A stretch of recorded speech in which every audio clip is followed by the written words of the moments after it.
got a new walk and a new attitude.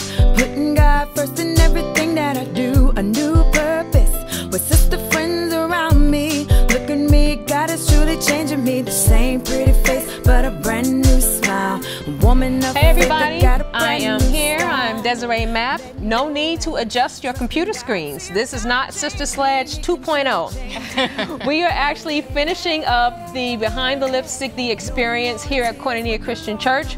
We have the founder, the host, and the director of the Women of Faith Ministry here, and we're just going to ask a couple of questions, and then I think that's just going to seal everything with a nice big bow at the end, okay?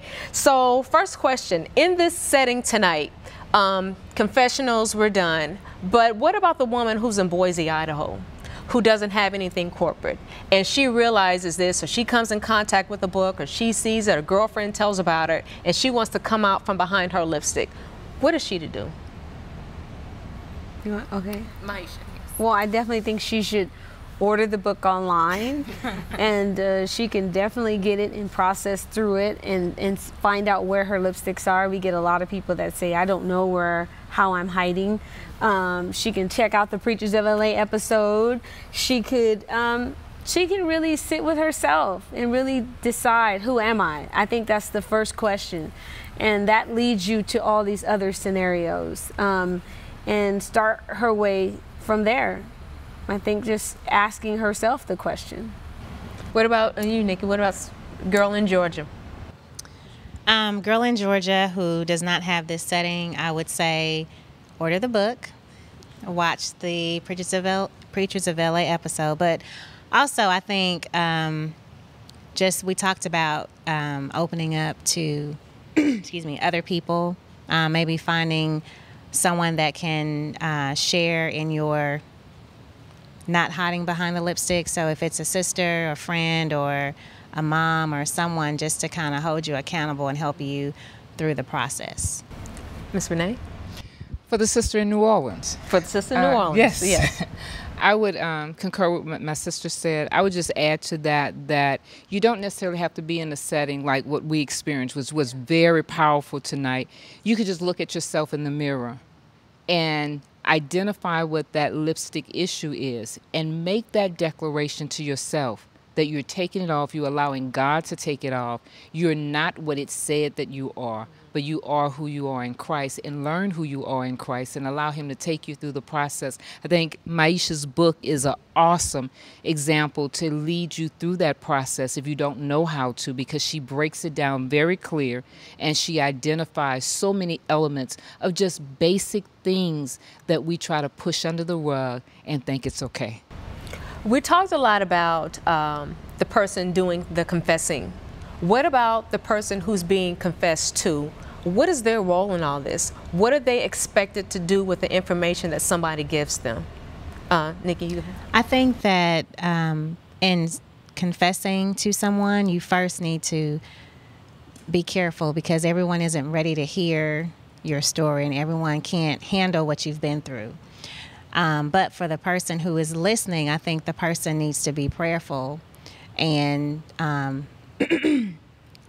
just really, I guess, I don't know, assist or do what they can to kind of help the person through the process. But I think with that, the person who's listening has to be a person of strength and maturity. And that's very, very, very important.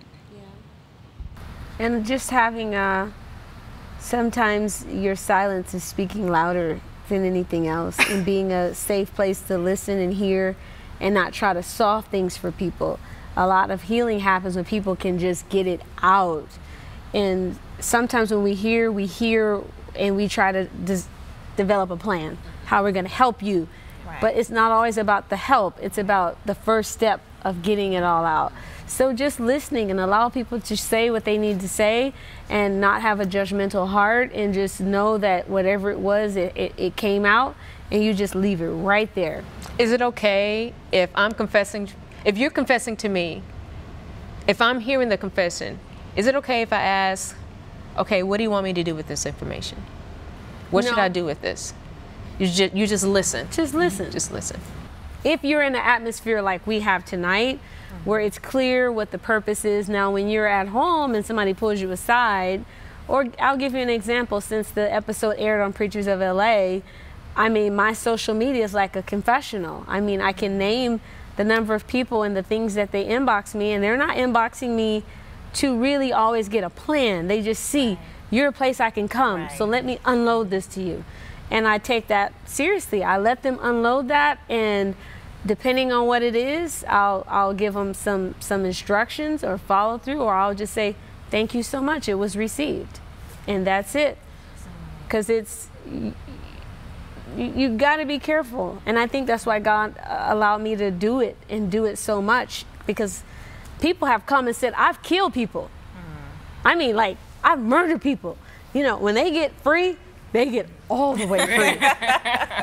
Okay, and then there's times where if it's an abuse case, or I had a girl inbox me and say she was cutting herself. I want to kill myself right now. Well, as a mandated, I think, reporter, some things legally I have to cover myself. You can't inbox me and say you're killing yourself and there's no response. Right. So with certain cases, that's where it's like, okay, you need to go to the police, or I'm going to call the police. Okay, you need to go to the hospital, you need to dial 911 now. I make sure that what I'm saying in response to them is legally the proper. If someone comes to me and says, so-and-so is, I know my son-in-law is molesting, you need to file a police report. We can get back to the healing, but you need to do, you can't tell me that, and I'm gonna just hold that. I'm not the priest, okay? You can't confess to me and I'm covered. I will give you the real, but then I'll let you share and get it all off your heart. And if I feel led, then maybe we come up with a plan, but if not, get that off your heart. Renee? Okay. So between the four of us, there's 12 kids, a couple of girls, and probably the majority boys. So as mothers, what do we tell our daughters? And we have, like, my daughter's 3. She's the only one I have, and the rest of them are boys. I think you have a couple of young daughters too. And boys too, because men can grow up to wear masks. What do we tell our children how to grow up without wearing masks? And I'm gonna start with you, Renee, because you have the oldest kid. I'm honest with my daughter. As she was young, I didn't wait for her to come to me. I came to her, you know, and I brought things to her attention.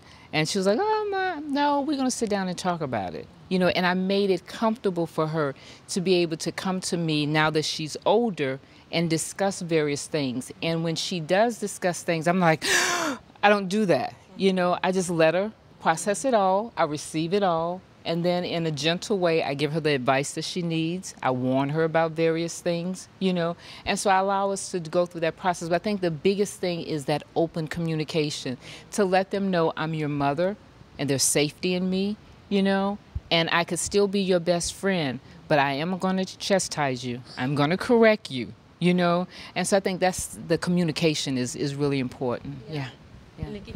I agree with what Renee said. Honesty, open lines of communication, letting your children know this is a safe place. This is where you're free to be who you are. You know, lots of times as children growing up, having parents in ministry, it's hard, you know, because people expect your kids to be perfect. And they're kids, you know, they're people. They're not perfect. And so home is the place where I'm going to chastise you or correct you, but it's your safe place. So I think that is very important that they know that, and just, you know, keep those open lines always going. And modeling the behavior. Kids are very perceptive. They watch. And if they see their parents being honest with people, they see their parents just being human and real, then they model that behavior. And so I think that's important for I let them have their experiences. I don't rob them of that. I don't necessarily shield them or protect them from the world. I just try to give them that subtle nurturing to get them, to steer them, but allow them to chart their own way. And I think that helps because they don't grow up trying to be mom, trying to be models. They know they can be themselves. Yeah. Okay, Renee, you want to add anything? I think this has been a wonderful experience. I can't wait to see what comes out of this, what's next, hiding behind the lipstick or whatever whatever evolves into. I can't wait to see it. But is there anything that you want to add before we wrap up? Just that this has been a phenomenal event. I mean, to just know that they had ladies that was willing on sitting on the floor because there was no more chairs left available for them, that they were out in the common area looking at the monitors wherever they could just hear the word and get plugged in. I think that that's phenomenal. And it shows the power of God when we yield ourselves and we allow ourselves to be transparent, because that's what you were. You were transparent to us through hiding behind the lipstick. Myesha gave the ladies that encouragement to come out and to become real with themselves, you know. And so I just think that this was a phenomenal experience and life-changing, really, very life-changing. When we were out in the Step and Repeat, I asked a lot of the women, what was your most favorite part? What was the most inspirational to you? And a lot of them said the confessionals. They saw themselves a lot, and that meant so much to them. Yeah. I'm glad you guys added that as a part of it. Okay. Well, that's it, everybody. Thank you for staying with us. It's been a great weekend. Have a great day and a blessed week. Good night, everybody.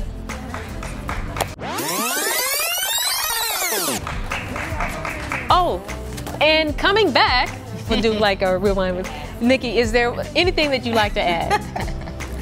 Thank you for asking. I just wanted to add that I think that one of the things that makes the confession so powerful is that women can identify with pain or injury, and just having a place where they can look at you and say, that's me, I have that same struggle, or you know, you can overcome that, I can overcome that. If you've done it, then I can do it too. And so I think that is what made it so powerful, because you know, we have so many things in common and don't even know it. And that she's okay. Yes. She's on stage, she's giving her confessional, she's feeling emotion about it. But you know what? She's going to get off the stage and she's going to go home. She's not going to die. Right. You know, she's okay. Yeah. All right. Absolutely. Awesome. Great. Thanks, everybody. Thanks. Good night. Women of faith, yeah, women of faith, yeah, women of faith, yeah, yeah, yeah. Women of faith, yeah, women of faith, yeah, women of faith, yeah. Go ahead and clap for yourself now. Women of faith, yeah, women of faith, yeah, women of faith, yeah, yeah. Ladies, keep the smile on your face, give God the praise, clap your hands, it's a brand new day. Women of faith, women of God, let me hear you clap and get your praise on, yeah.